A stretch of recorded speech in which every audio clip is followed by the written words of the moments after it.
Happy New Year, dear ones, and welcome back to HerStance. As we step into a new year, I am thrilled to share that 2026 brings another powerful lineup of extraordinary women whose lives, courage, and contributions have shaped our world.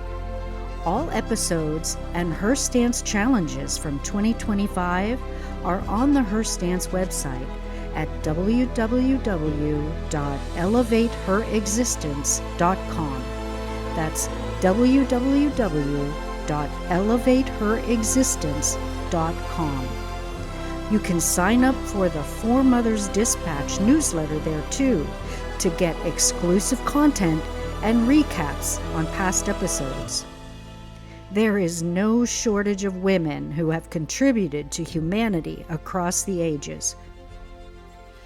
And yet, as we have named time and again on this podcast, women's contributions are routinely erased, minimized, or credited to men. That erasure is not accidental.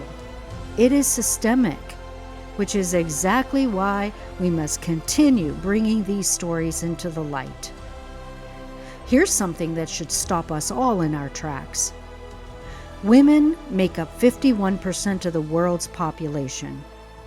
We perform 66% of the world's work. We produce 50% of the world's food.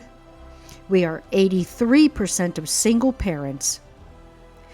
And yet, we earn only 11% of global income and own just 20% of the land.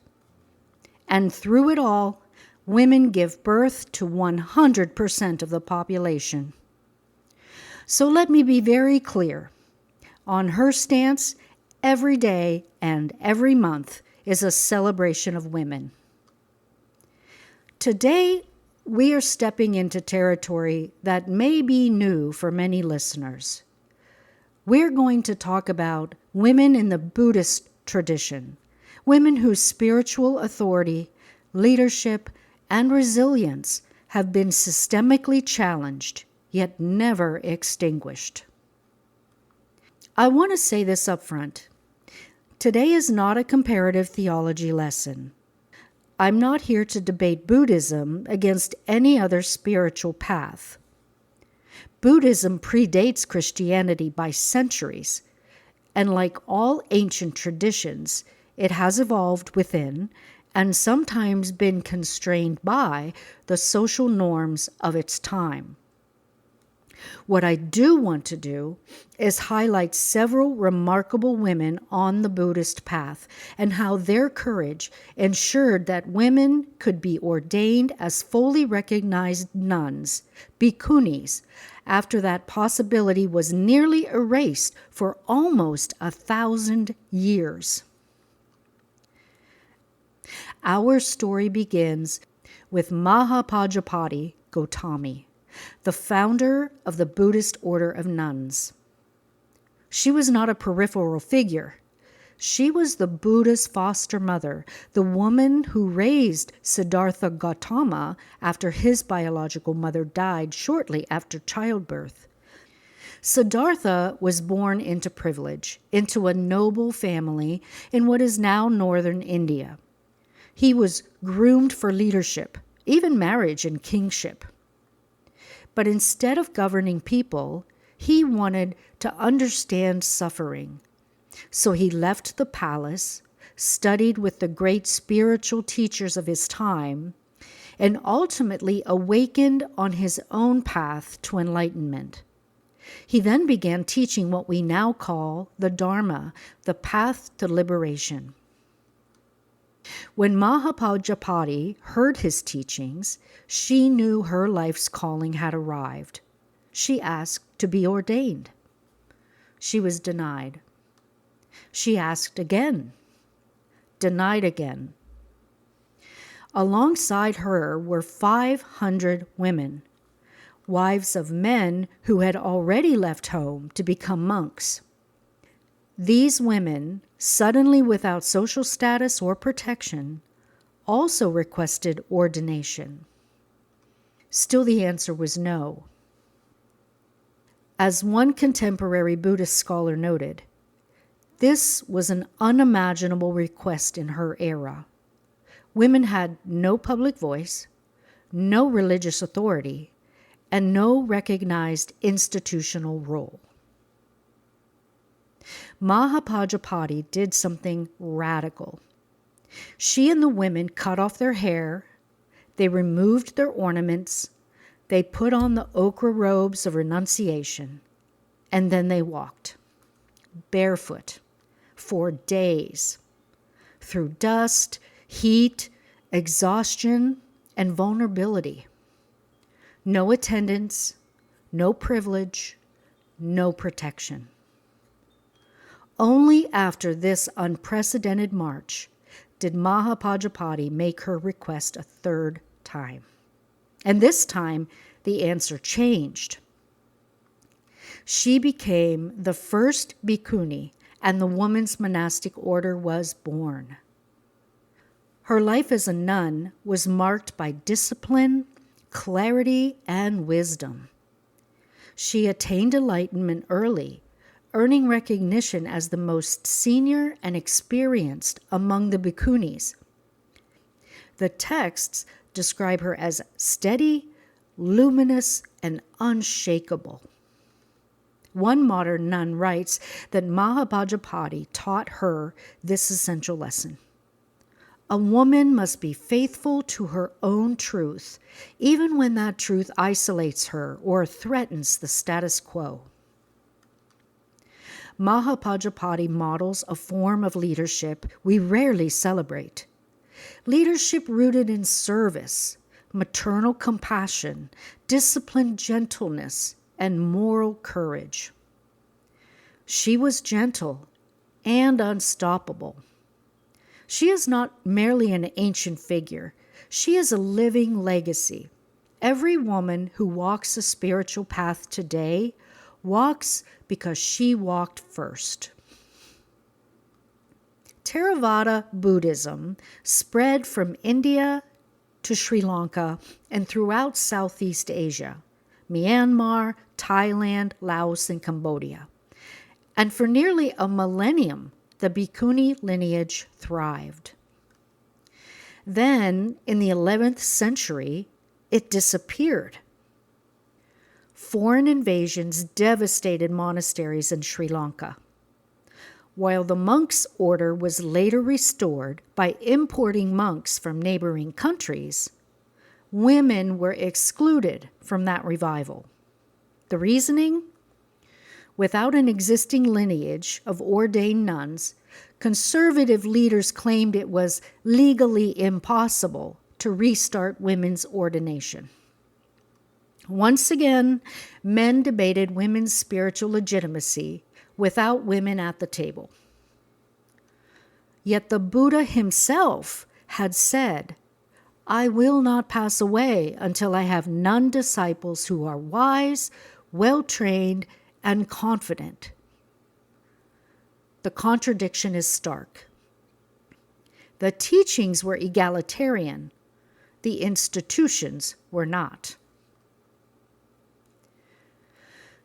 The modern revival of the Bhikkhuni lineage began in 1996 with an ordination in Sarnath, India. In Thailand, the struggle unfolded in waves. In 1928, two sisters were ordained and promptly imprisoned and forced to disrobe. A formal ban followed, a ban still cited today. In the 1950s, a woman named Voramae, later known as Ta Dao Fa Zu, refused to accept a marginal lay role. She founded Thailand's first all-female monastery and eventually received full ordination abroad.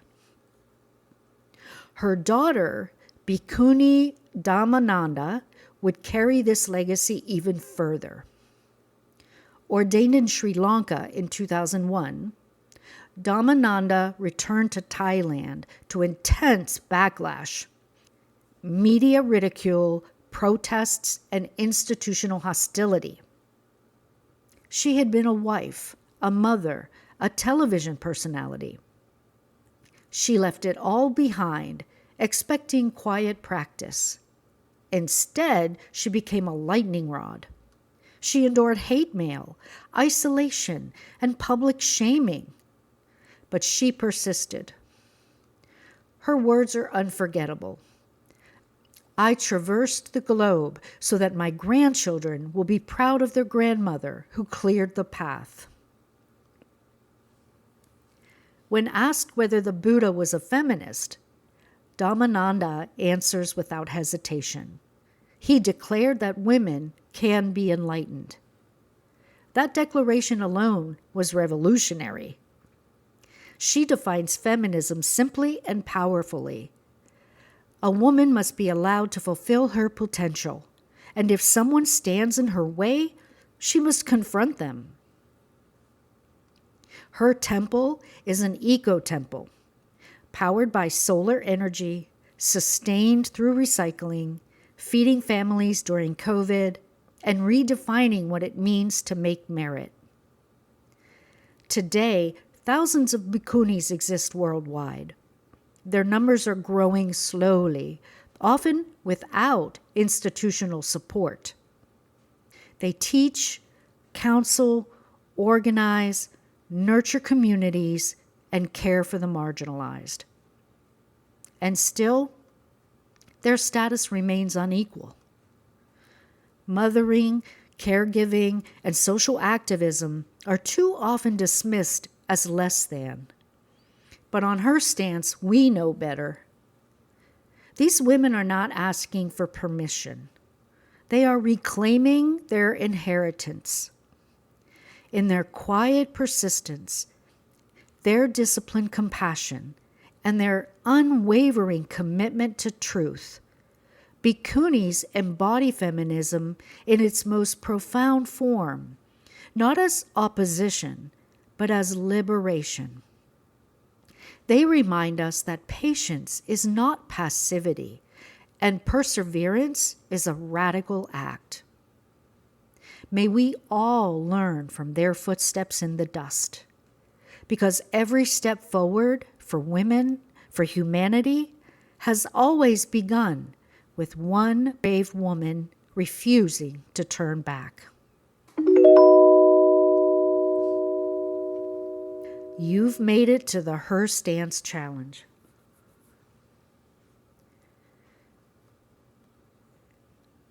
I have a 7-day challenge for you. For 1 week, take a daily intentional walk, 10 to 30 minutes. No phone, no multitasking. Before each walk, ask yourself, where in my life am I asking permission for something that is already my right?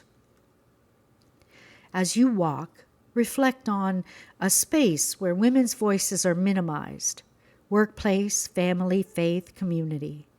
A truth you've softened to keep others comfortable, or a woman whose path made your choices possible. After each walk, do one small act of recognition. Name a woman's contribution out loud. Credit a woman publicly, either email, a meeting, social media. Donate, share, or amplify the work of a woman-led organization. Or perhaps speak one sentence you've been holding back. Why? Walking without retreat is a political act. Recognition disrupts erasure. This challenge trains persistence over performance. How about another? This is inspired by Bhikkhunī Dhammananda's declaration, where she said, "Ordination is our heritage. I'm not fighting for equality. I am fighting for my right." The challenge is to identify one space where women are still treated as helpers instead of leaders, caregivers instead of authorities, spiritual or emotional laborers without recognition. Then take one reclaiming action.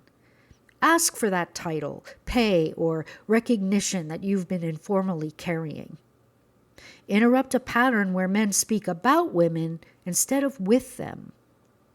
Refuse unpaid labor that is expected because you're good at it. Or create a small circle, like a book group, a meditation group, or a discussion space centered on women's voices. Finish by writing this sentence and keeping it somewhere visible. What I claim today was already mine. Why? Institutions don't change until inheritance is reclaimed. This challenge shifts women from gratitude to legitimacy.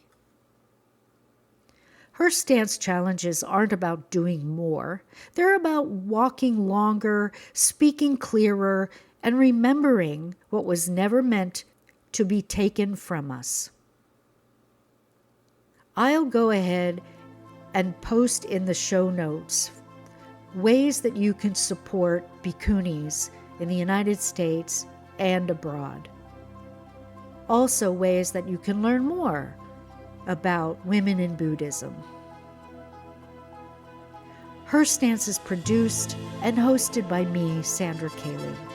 Feedback is always welcome. Email contact@elevateherexistence.com or follow me on Facebook or Instagram @HerStance with Sandra. Check out the official website for digital products and merch at elevateherexistence.com.